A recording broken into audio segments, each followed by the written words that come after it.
Uccise il bandito in fuga dopo l'assalto al bancomat, inviata al presidente Mattarella la richiesta di grazia per l'ex guardia giurata Massimo Zen, a presentarla alla Lega dopo una petizione di 1500 firme.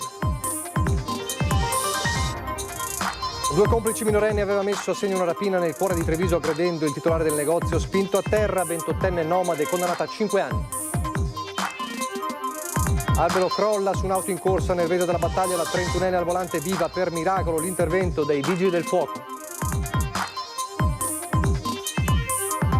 Sciame sismico nella notte tra Tarzore, Frontole e Revine Lagos, 6 scosse registrate in 4 ore, il più forte di magnitudo 2,5.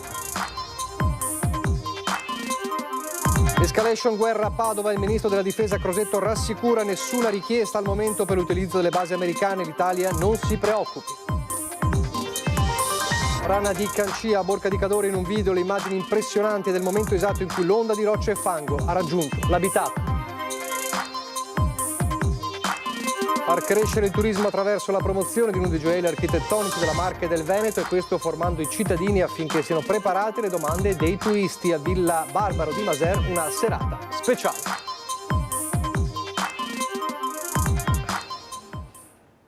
Telespettatori di Antenna 3, buonasera e ben ritrovati. Il telegiornale di Treviso dunque si apre con una richiesta ufficiale, protocollata e inviata al Presidente della Repubblica Sergio Mattarella. È quella che chiede la grazia per l'ex guardia giurata di Cittadella Massimo Zen, un caso che abbiamo raccontato molte volte, la sparatoria dopo la fuga del bandito, il giostraio in fuga dopo l'assalto al bancomat. A presentarla la Lega, c'è una petizione di 1500 firme.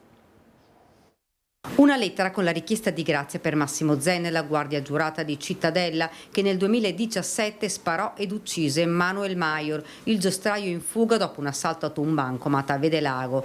Allegato una petizione di oltre 1500 firme. Tutto è stato già inviato in posta certificata al Presidente della Repubblica Sergio Mattarella. L'iniziativa è partita dal consigliere regionale della Lega, Giulio Centenaro. La petizione con le firme continuerà e nel frattempo spero vivamente che il Presidente della Repubblica accolga positivamente la richiesta di grazia per il servitore onesto dello Stato, che a mio parere non dovrebbe stare in carcere, ma gli dovrebbe essere data una medaglia al merito. Centenario si è recato in carcere per incontrare Zen, condannato a 9 anni e 6 mesi di reclusione. Sono andato a visitare verso il carcere veronese di Montoro lo stesso Massimo Zen, che ho trovato veramente combattivo e molto motivato. Una visita che mi ha lasciato grande emozione sia nel conoscerlo che nel portargli la mia solidarietà in quanto consigliere regionale, ma anche per sollecitare l'amministrazione carceraria a fornirgli le adeguate cure dentali di cui ha bisogno l'ex guardia giurata. Problema sollevato da tempo sia da sua moglie che dal suo avvocato difensore. Zen venne condannato il 19 maggio 2021 con rito abbreviato per il reato di omicidio volontario, poiché è ritenuto responsabile di aver sparato contro la vettura in fuga di 3 malviventi che avevano consumato un furto ad una cassa bancomat, uccidendo il giostraio colpito al capo.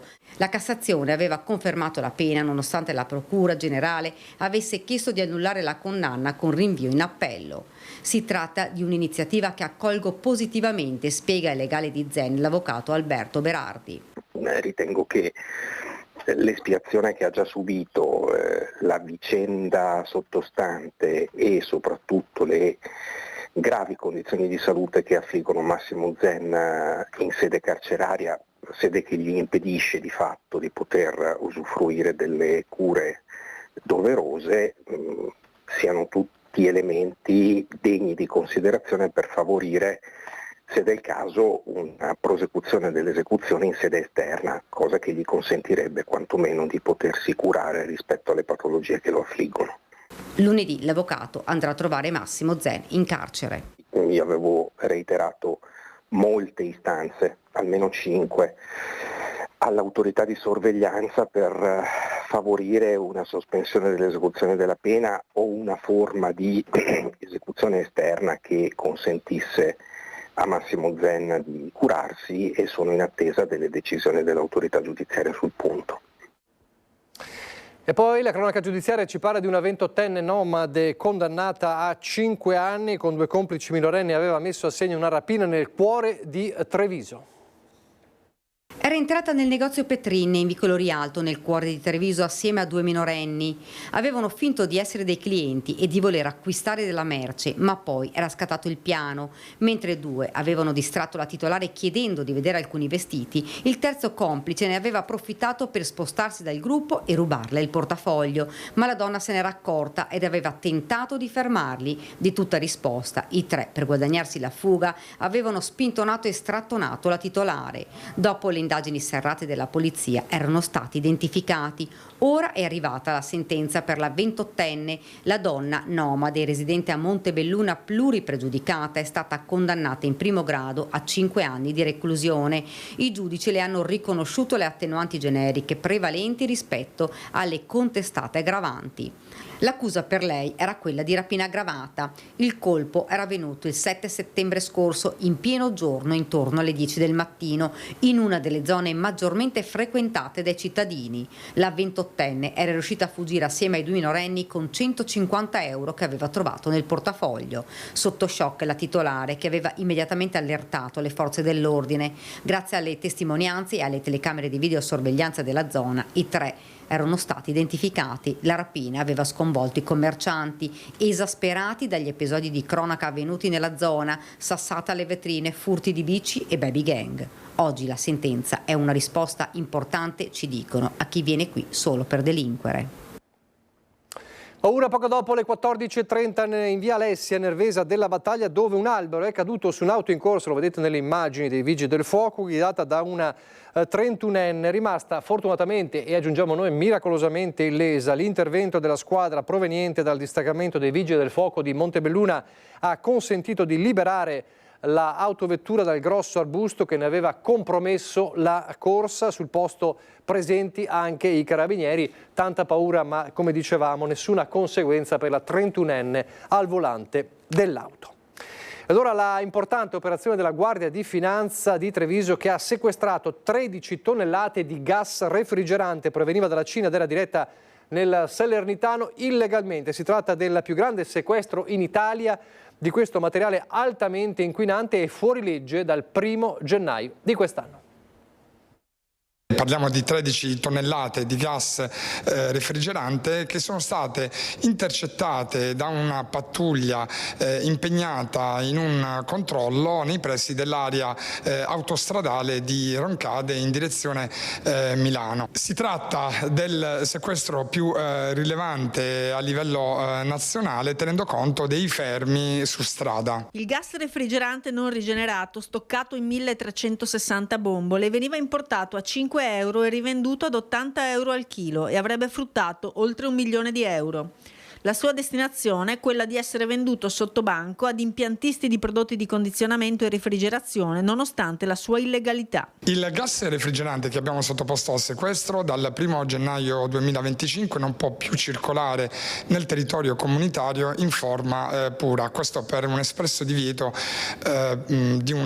disposto da un regolamento comunitario. Merce che in teoria era destinata al mercato arabo, ma che i finanzieri hanno scoperto in realtà viaggiasse in direzione Campania, anche grazie alle nuove tecnologie. Nel corso del controllo dei documenti esibiti dal conducente è emerso che in realtà il luogo di destinazione era in provincia di Salerno. L'esame del navigatore satellitale che riportava come destinazione non il porto di Dunkerque in Francia, ma la provincia di Salerno. È scattata quindi la denuncia per contrabbando ed il sequestro del materiale inquinante ora viene custodito in attesa di essere smaltito. Per lo stoccaggio e lo smaltimento di questo gas refrigerante ci siamo avvalsi di asso frigoriferi che ci sta coadiuvando nelle operazioni.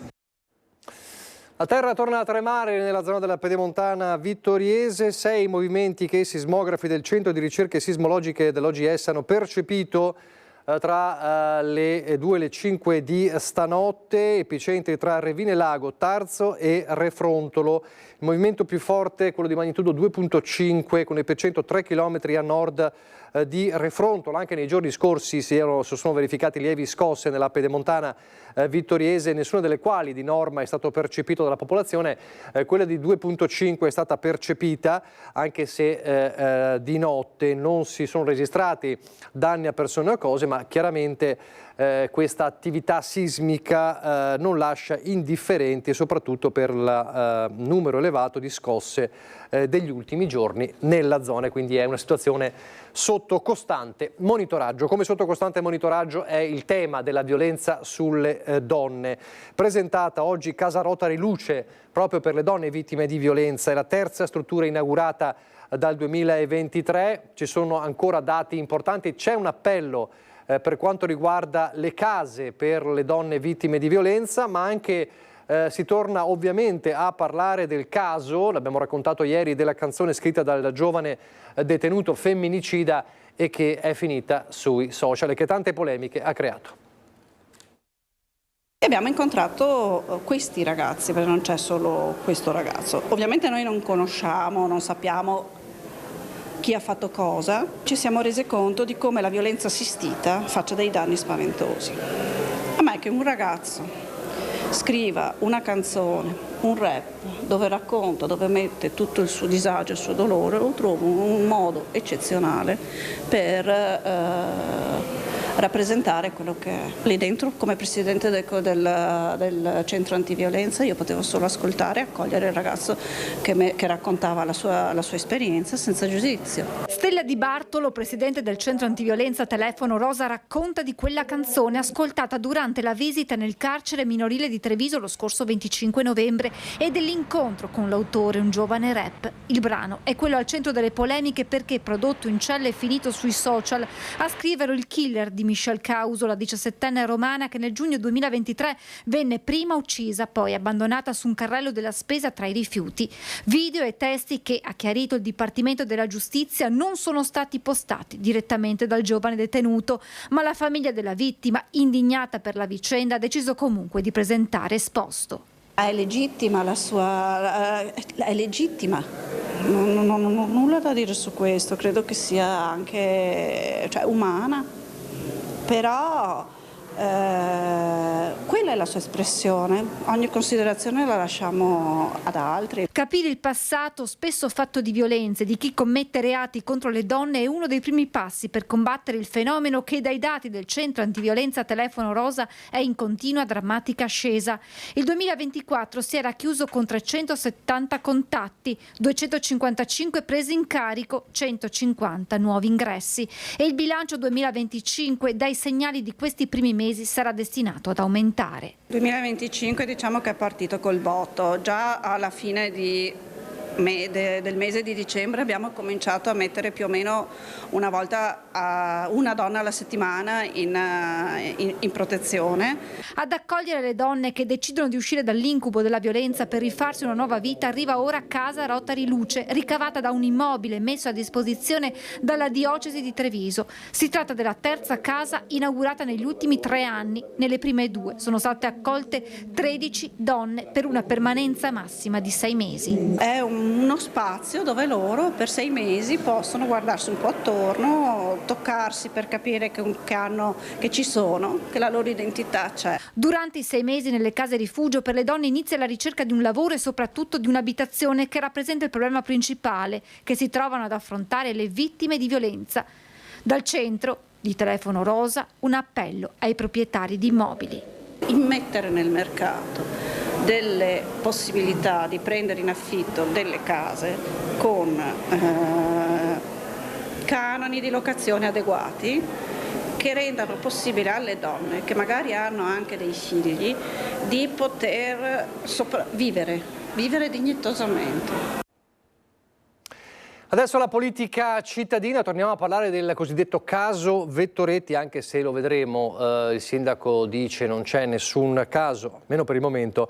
Parliamo del caso della petizione sottoscritta da 140 commercianti del centro di Treviso contro Casugana, con l'assessore Vettoretti che si diceva insomma in bilico. Ecco, il sindaco oggi corregge il tiro, dice il suo ruolo non è in discussione, però chiaramente ci sono dei confronti da fare nei prossimi giorni. Io non metto in discussione gli assessori sulla base della petizione di un'associazione di commercianti. Portano dei temi che sono sacrosanti, che sono importanti e che devono essere presi in considerazione, però da lì a sostituire l'assessore ne passa di acqua sotto i ponti, anche perché sono valutazioni mie. Il ruolo dell'assessore Vettoretti all'interno della giunta di Treviso non è in discussione. È chiaro il sindaco Conte dopo i mal di pancia tra i commercianti del centro che hanno sottoscritto in 140, anche se i promotori assicurano che sono molti di più, una petizione con diverse considerazioni e richieste finite sul tavolo del primo cittadino. Lo stesso Conte si è detto dispiaciuto per la mancanza di confronto e dialogo denunciati dagli esercenti e si è detto pronto in prima persona a ricucire i rapporti. Lunedì si farà il punto al tavolo del commercio, ma nel frattempo sono già iniziati i primi contatti con le associazioni promotrici e anche con i singoli negozianti. E devo dire che già sentendo gli altri non c'è la totalità dell'accordo sui contenuti scritti, quindi insomma facciamo un po' di ordine con grande serenità. Assessore Vettoretti, l'ha sentita? Sì, l'ho sentita e gli ho anche detto di star tranquilla, nel senso che sono dinamiche meramente amministrative. Ovviamente se c'è qualcosa che non va bisogna assolutamente correggerlo, però insomma non posso mettere in discussione il suo impegno e la sua passione. La nostra intenzione non è quella di movimentare qualcosa di politico, ma di avere risultati da parte dell'amministrazione comunale, spiega Veneto Imprese Unite, una delle associazioni promotrici della petizione, che sul futuro dell'assessore Vettoretti aggiunge: non sta a noi giudicare chi deve fare e cosa deve fare. Rimane in mano al sindaco questa patata bollente. Lui sa che compiti deve avere un assessore, se li ha assolti e se li ha assolti in maniera corretta, oppure se deve prendere delle decisioni diverse, ma questo compete solo a lui. E sulle tensioni interne alla maggioranza tra Lega e Fratelli d'Italia, nei prossimi giorni dovrebbe esserci l'atteso confronto tra Conte e Claudio Borgia. Daremo poi comunicazione formale e ufficiale della chiusura di questa, chiamatela come volete, verifica di maggioranza, confronto all'interno della maggioranza, però insomma si va avanti uniti. Allora, a proposito di patata bollente, così la definiva la rappresentante di Veneto Imprese Unite, c'è un'altra patata bollente, o forse no, parliamo del terzo mandato che sembra ormai al capolinea, mai dire mai, certo. Sono in pochi però a crederci, a partire dall'assessore regionale Roberto Marcato, ovviamente della Lega, che si rilancia come candidato governatore, attacca Forza Italia e dice non si sa davvero da che parte stia. È caduto questa possibilità, mi dispiace molto, guardiamo avanti, decidiamo il candidato che sia un candidato o una candidata attrattiva che possa dare risposte ai veneti che meritano evidentemente di essere rappresentati al meglio. Lei si candiderebbe?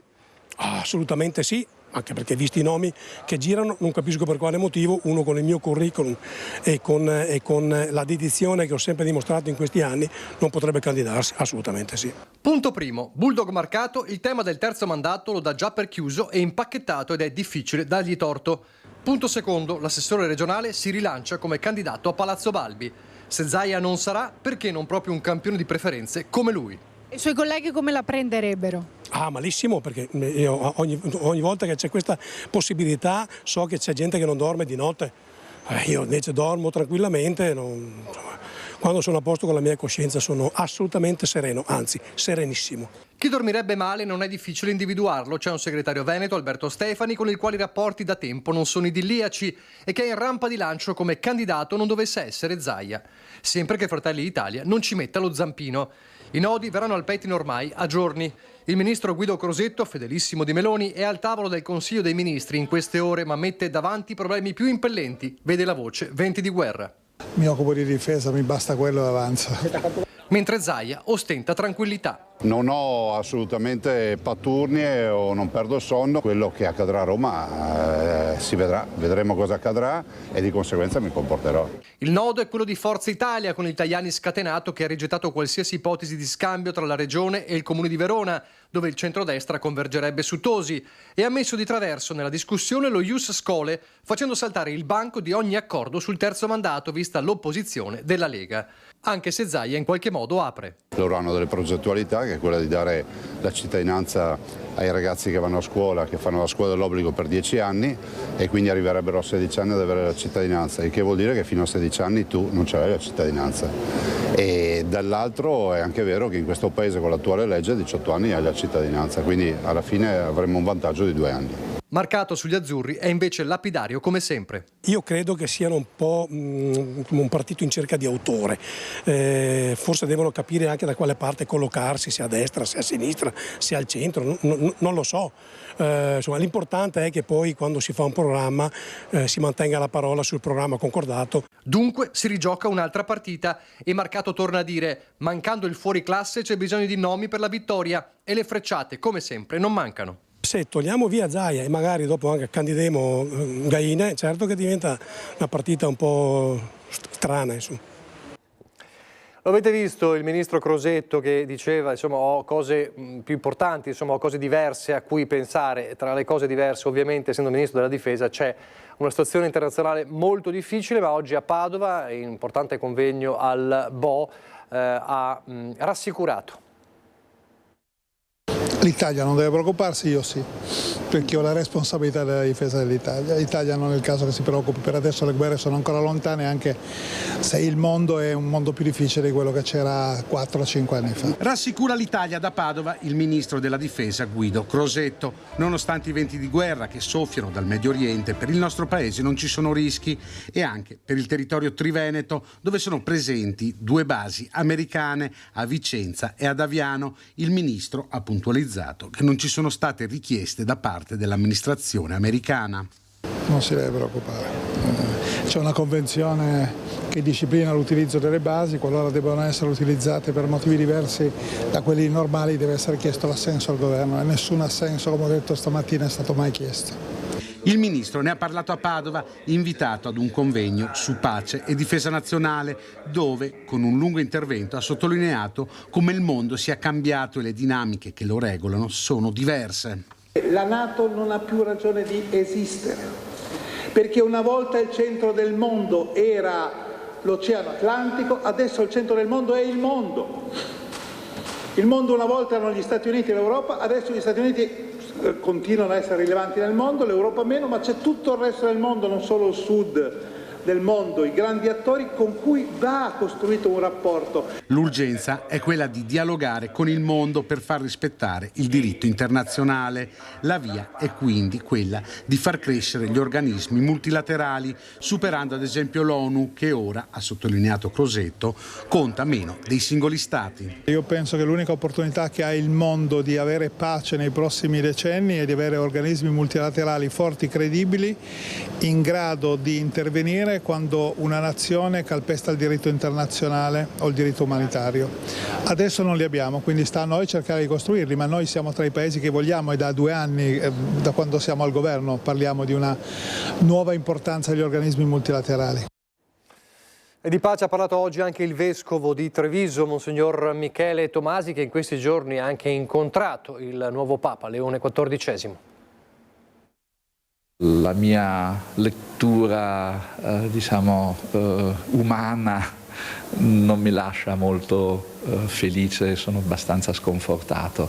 La visione di speranza mi dice che dobbiamo dire che dobbiamo impegnarci per la pace, e quello che possiamo fare noi lo dobbiamo fare. Un'unica parola, pace, che sembra oggi così lontana dai tanti scenari di guerra in corso. Dall'Ucraina al Medio Oriente, dove i missili continuano a colpire abitazioni e ospedali uccidendo civili innocenti, dove c'è distruzione, morte e fame. Difficile di fronte a queste immagini pensare a quella pace a cui si appella ogni giorno Papa Leone XIV, che richiama i potenti della terra al dialogo, alla diplomazia e non alle armi. Sembra quasi un grido disperato, è inutile visto il panorama della mappa dei poteri di questo nostro mondo a questo momento, ma lui fa bene a continuare. Noi dobbiamo continuare a credere che la guerra non sia uno strumento da utilizzare per risolvere le questioni. Io vedo al momento che dobbiamo pregare tanto, molto di più non possiamo fare, e che pregare che quelle voci che richiamano alla ragionevolezza, al dialogo, allo sforzo, anche al compromesso, siano voci che ricevono sempre più forza, anche più sostegno. E proprio nei giorni scorsi Monsignor Tomasi, insieme ad altri vescovi, ha incontrato a Roma il pontefice. È stato un bellissimo momento, è stato un momento emozionante, ci ha tenuto un discorso molto programmatico, molto profondo, che dovremmo elaborare come Chiesa, dovremmo lavorarci su tanto. Papa Leone si è poi fermato con i 209 vescovi diocesani e i 50 emeriti, salutandoli uno per uno. Di tanti mi hanno detto saluta il Papa, allora gli porto i saluti di tanti che pregano per lei e che le vogliono bene, gli ho detto. Pochi istanti di pubblicità, poi di nuovo in diretta.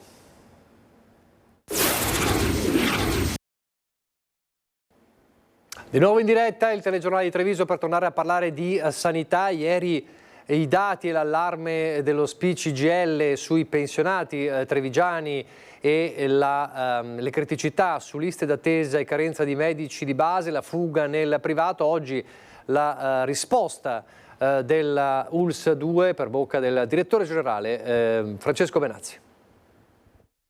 È vero, ci sono state difficoltà dopo il Covid, deve però riconoscere all'azienda ULSS 2, in generale al Veneto, che tanto è stato fatto per ridurre le liste d'attesa. Tant'è che ricordo a tutti che sia l'Agenas che il Ministero prevedono di contenere le 85 traccianti, cosa che noi facciamo, tant'è che noi le abbiamo ridotte da 40.000 e siamo riusciti ad arrivare a 1.900. Non ci sta il direttore generale dell'ULSS 2 Francesco Benazzi ad accettare le critiche che gli ha mosso la CGIL, in particolare il segretario Vigilio Biscaro, che accusava la sanità cittadina di liste d'attese lunghissime e di disattendere le aspettative dei malati.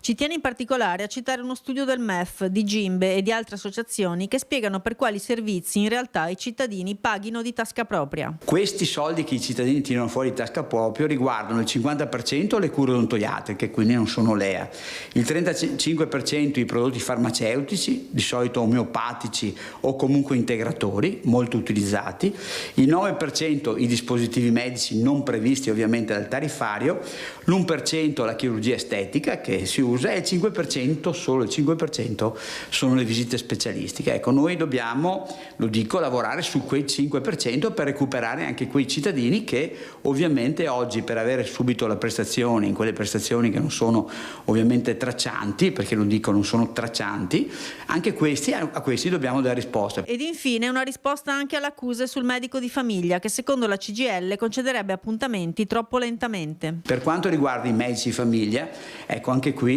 c'è un nuovo accordo collettivo nazionale, quindi bisogna avere un po' di pazienza e bisogna capire che i giovani medici che entrano devono prendere possesso ovviamente della materia, devono ovviamente essere aiutati, bisogna sburocratizzare molto il lavoro che loro fanno e contemporaneamente stiamo lavorando tutti, perché questo è un obiettivo comune, lo sappiamo tutti che i medici mancano, di arrivare a completare ovviamente il numero di medici mancanti. È chiaro che è un momento di passaggio, quindi chiedo a tutti, compreso alla CGIL, di avere un attimo di pazienza, perché tutti stiamo lavorando per il medesimo obiettivo, cioè il bene e la salute dei cittadini. Al via sabato 5 luglio i saldi estivi in Veneto che proseguiranno fino al 31 di agosto. Come sempre Confcommercio ricorda che è sempre bene tenere a mente una serie di indicazioni fondamentali sia per gli esercenti che per i consumatori, come ad esempio la possibilità di cambiare il capo dopo che lo si è acquistato, che è generalmente lasciata alla discrezionalità del negoziante, così come la prova dei capi. Per quanto riguarda i prodotti in vendita, i capi in saldo devono avere carattere stagionale o di moda ed essere suscettibili di notevole deprezzamento se non venduti entro un certo periodo di tempo. Quindi il 5 luglio al via i saldi estivi, ovviamente c'è sempre l'accortezza da tenere per i consumatori.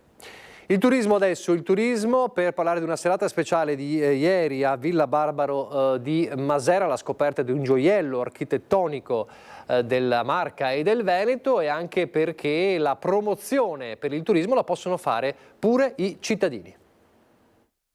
con la villa si promuove il territorio, molti migliaia sono i visitatori che ogni anno vengono qui a Maser, è una villa conosciutissima, però con questi eventi vorremmo fosse ancora più conosciuta. Far crescere il turismo come ulteriore volano economico per un'intera comunità attraverso la promozione di uno dei gioielli architettonici della Marca del Veneto. E questo informando e formando i cittadini affinché siano preparati alle domande dei turisti di passaggio alla scoperta delle colline asolane. Questo è l'obiettivo delle serate dedicate a Villa Barbaro di Maser, espressione tangibile del genio palladiano e dello splendore della Serenissima. Se voi andate in Veneto avete 6 siti da visitare, 4 sono capoluoghi di provincia, gli altri 2 siti sono questa villa e la Canova a Possagno. È la citazione di una guida turistica inglese del secolo scorso, ripresa dal protagonista della serata dedicata alla villa. Storico, docente, ma anche ex senatore della Repubblica e sindaco di Riese, Favero è stato presidente della fondazione dedicata a Canova e ben conosce la forza economica che la cultura e l'arte infondono al turismo.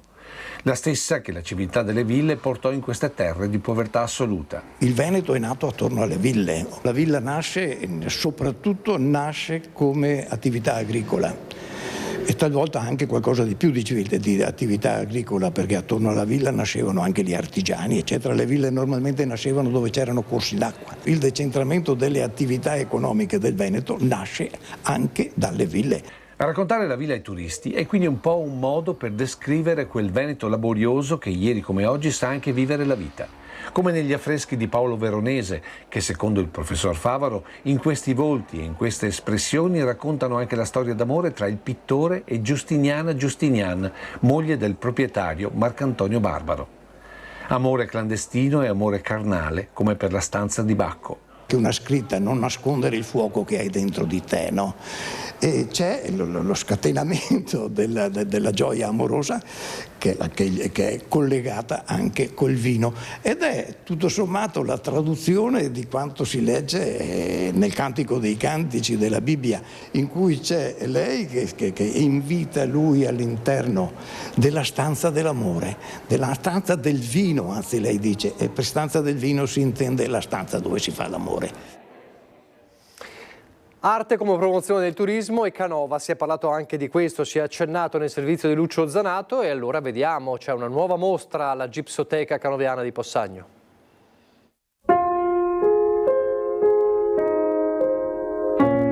Carlo Scarpa, attraverso le opere presentate alla Biennale, raccontato dai pezzi della collezione Gemin nell'omonima ala della Gipsoteca Canoviana. Un dialogo tra 3 artisti a Possagno da domenica prossima 22 giugno sino all'11 gennaio 2026, in un percorso che incrocia accanto a Scarpa anche nomi come Klimt, Calder, Morandi, Clede, Pisis e Martini, solo per citarne alcuni. Un progetto a 3, partendo da Carlo Scarpa, che è intervenuto qui a Possagno nella seconda metà del secolo scorso per un ampliamento che a oggi è considerato una delle più alte testimonianze dell'architettura museale appunto del secolo. Uno Scarpa che ha voluto omaggiare, che ha voluto celebrare il nostro scultore, che ha voluto omaggiare Canova, ma ancora il terzo protagonista è Luciano Gemin, allievo di Scarpa, collezionista, e con questa mostra riusciamo attraverso le opere raccolte da Gemin a raccontare Scarpa nella sua poliedricità. E intanto, parlando di spazi espositivi e ale museali, dal Comune di Possagno ci sono novità. Il nostro museo sta crescendo tanto, i numeri lo dicono, siamo passati da circa 40.000 visitatori pre-Covid, a ora stiamo attestando intorno ai 70.000, quindi questa crescita va sostenuta. Il sogno è quello di avere un nuovo ampliamento, come c'è stato appunto l'ampliamento Scarpa nel 57, come c'è stato l'ampliamento Gemin. Il sogno nostro è quello di avere un nuovo ampliamento che parli della contemporaneità, che parli del nostro tempo, e quindi magari attraverso un concorso di idee aprirlo ai grandi architetti del nostro tempo, proprio per avere questo nuovo spazio espositivo e seguire la crescita esponenziale del nostro museo.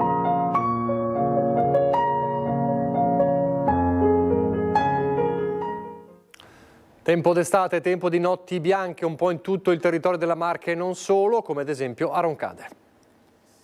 Tutto pronto per la Notte Bianca di Roncade che sabato 21 giugno vedrà via Roma e le 3 piazze del municipio Ziliotte e 1° maggio invase da bancarelle e visitatori a partire dalle 18 sino a mezzanotte.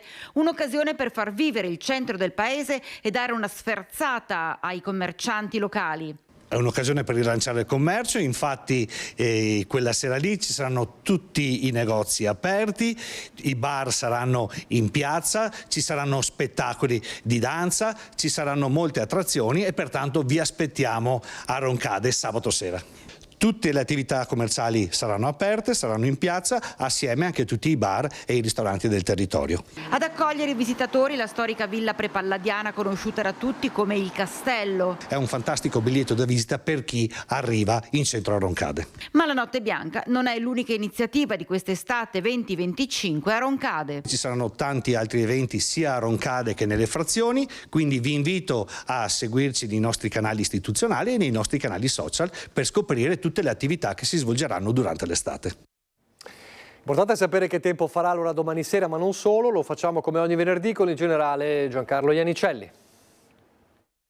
Domani inizierà l'estate astronomica e il tempo rispetterà questa data, infatti grazie a un anticiclone evidente dalla carta del tempo che si estenderà, ci proteggerà completamente e garantirà tempo stabile. Le perturbazioni rimangono lontane e avremo tempo soleggiato per sabato, per domenica, ma per gran parte della prossima settimana. Certo, con questa situazione, con queste temperature, avremo delle attività cumuliformi più forti sui rilievi, a ridosso dei rilievi, quindi possibilità di brevi temporali, ma anche queste sono espressioni di bel tempo. I venti sono deboli, di direzione variabile. Ricordiamo le brezze salutari marine lungo le coste adriatiche durante il pomeriggio. Le temperature sono alte, lo ripeto, le minime oltre i 20 gradi, le massime 31, 30, 31, 32 gradi fine settimana. Ricordo però che a metà prossima settimana potranno raggiungere i 35 gradi e superarli, temperature naturalmente previste all'ombra.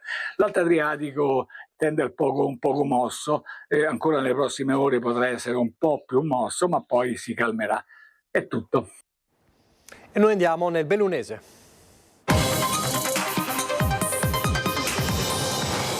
E nel Bellunese si sta per chiudere una settimana che ha visto proprio l'inizio lunedì questa settimana con la terribile frana di Cancia di Borca di Cadore che abbiamo raccontato in questi giorni, peraltro proprio causata dall'ondata di maltempo delle ore precedenti. E allora, mentre si sta per chiudere questa settimana e ancora c'è la conta dei danni, vi mostriamo un video con le immagini impressionanti proprio del momento in cui l'ondata di rocce e fango si è riversata sull'abitato. Guardate. Eccola la frana che domenica notte ha travolto l'abitato di Cancia di Borca di Cadore. In queste immagini impressionanti pubblicate su Facebook da Nives Milani si vede il momento esatto in cui la furia dell'onda detritica si abbatte sulla frazione cadorina ai piedi dell'Antelao, isolando le case e ricoprendo strade e cortili di massi e fango. Siamo stati invasi da 70.000 metri cubi. I vigili del fuoco ci hanno aperto le porte perché eravamo tutti chiusi in casa da questi macigni. Una manciata di secondi, tanto è bastato alla forza devastatrice della montagna per cambiare il volto del paese ed è un mezzo miracolo che nessuna persona sia rimasta coinvolta. Ad oggi sono 7 le famiglie evacuate dalle loro case, almeno finché non sarà completato lo svuotamento delle vasche a monte dell'abitato.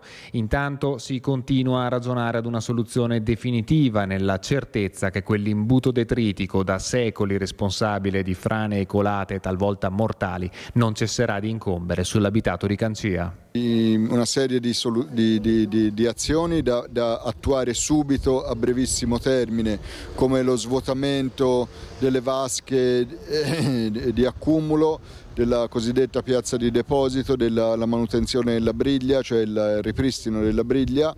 Poi queste opere di contenimento del detrito dovranno essere ampliate, dovranno essere previste anche delle nuove.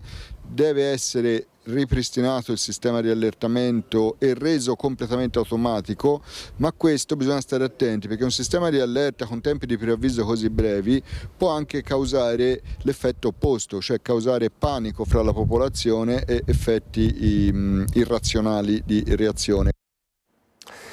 Nubi nere sul progetto della cabinovia Pollonio-Socrepes. Sono in 25 tra residenti e proprietari di immobili dell'area interessata dal futuro impianto, a Cortina d'Ampezzo ovviamente, a richiedere la sospensione della realizzazione dell'opera per gravi criticità geologiche e procedurali, riporta la nota diffusa dagli avvocati. L'udienza cautelare sul ricorso proposto dai residenti che contestano la legittimità dell'intero procedimento approvato dal progetto è fissata per il prossimo 25 giugno al TAR del Lazio. L'opera, che come noto dovrebbe sorgere su un terreno a rischio di dissesto idrogeologico quantomeno dubbio, è di importanza strategica però in funzione dell'evento olimpico 2026 e le tempistiche per l'avvio del cantiere sono ormai strettissime. Gli avvocati hanno inoltre trasmesso formale diffida al commissario straordinario Fabio Saldini, che abbiamo visto nelle immagini poco fa, sollecitando la sospensione dell'attività fino alla decisione del TAR, che è prevista dunque il prossimo 25 di giugno, quindi fra pochi giorni al TAR del Lazio. Vedremo. Sosterremo, siamo alla politica cittadina di Nuovo a Belluno, il sindaco Oscar De Pellegrini fino a scadenza naturale della legislatura. Si è espresso così il direttivo bellunese di Forza Italia in riferimento alla posizione e al ruolo del partito all'interno della maggioranza nel capoluogo. La delibera giunge in un momento, come sappiamo, particolarmente critico tra i ranghi dei consiglieri di maggioranza, con gli azzurri Francesco Lagrua e Roberto Ferro particolarmente duri sull'operato della Giunta, per la quale a più riprese avevano richiesto un deciso rimpasto oltre alle dimissioni dell'assessore Franco Roccon. Quanto deliberato, chiosa la nota stampa firmata dal segretario Leonardo Colle, verrà sottoposto al direttivo provinciale per ulteriori valutazioni di competenza.